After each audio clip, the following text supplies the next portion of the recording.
Hi, everyone, and welcome to April on 100. First, I want to tell you that this is a sensitive topic that we're going to be speaking about today, and it involves sexual trauma, rape, and human sexuality. So, I just want to tell you that up front, and let's get into it. So, we're talking about the things that influence our human sexuality. What are a couple of things that do that? Well, it's a few. It's kind of a lot. It's a lot of things out there. But one of the first ones are the peers, our friends, our cousins, our siblings. I had three brothers. Yes, they influenced a whole lot. Just watching their interactions with their girlfriends and watching my friends' interactions. Sometimes your peers will judge you. You may get bullied or judged just because you're a virgin. They may frown on that. They may, or tease you about being a virgin, or praise you for not being one, or vice versa.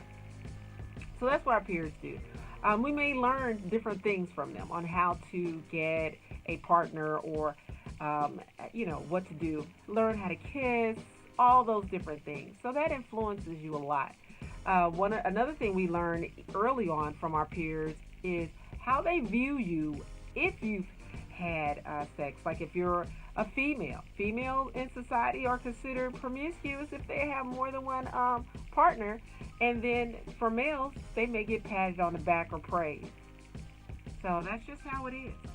Another thing, our parental unit. Our parents are influences. They influence our behavior.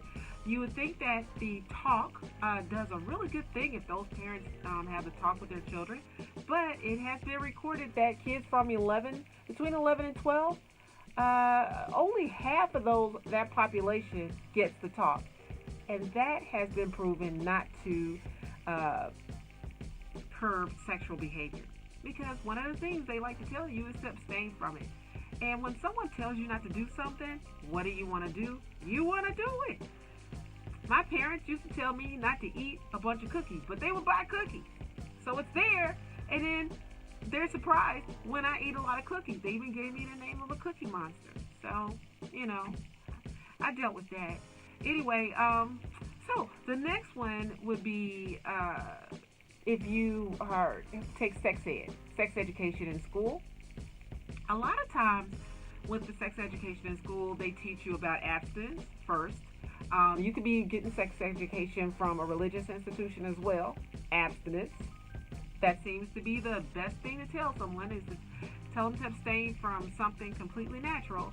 And 9 times out of 10, it doesn't happen.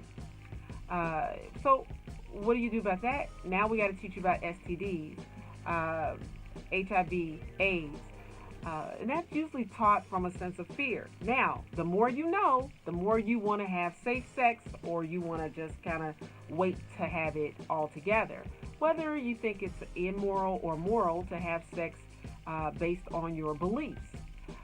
So, one of the things you have to keep in mind is that every organization has an agenda but your safety is what's concerned about as well. With teenagers, we don't want to have teenage pregnancies. You don't want to have, in our society, they still frown upon having pregnancies outside of marriage. So all of these things go back to abstinence. So what happens when they want to fear you in with STDs? That's a thing to fear, but you can manage that fear by doing what you need to do and practicing safe sex. So when I was in the military, one of the things they would tell us to do is we had to get tested each week for HIV. Now, you might say that's excessive, but something else has occurred in our society where they make you test each week. So one way to fear something is to be tested each week, as if you're going to be exposed each week to it. So, and they would threaten to throw us out, at least in one of my units that I was in. So what do you do about that? Learn as much as you can and practice safe sex if you're going to have it. Another influence would be the media, and that could be cyberspace, internet, social media influencers, television shows. And we know that with television, as soon as you turn on a program, it has sexual content, because what do they say? Sex sells. So when you have that on there, you're thinking like, oh, these behaviors might be fine. The internet, it has porn is a multi-billion-dollar industry. So every month you have 70 plus million people logging on to porn. And this is from young kids to adults. So these things influence, and this is one reason why parents should monitor the online activity. Even our music videos are very sexually explicit. Now, this is not anything new. You've always had music that was suggestive as well. So all these things come into monitoring yourself or someone else monitoring for you if you are a child watching this right now. Or a teenager or an adult. You have to monitor yourself as well. Have some self-regulation. Another thing, sexting. When we're communicating, have you ever sent a naked picture to someone or a sexually suggestive picture? Might have been a boyfriend, might have been a girlfriend, might have been a partner. You sent it, you felt comfortable doing that. It might have been somebody you're trying to get with.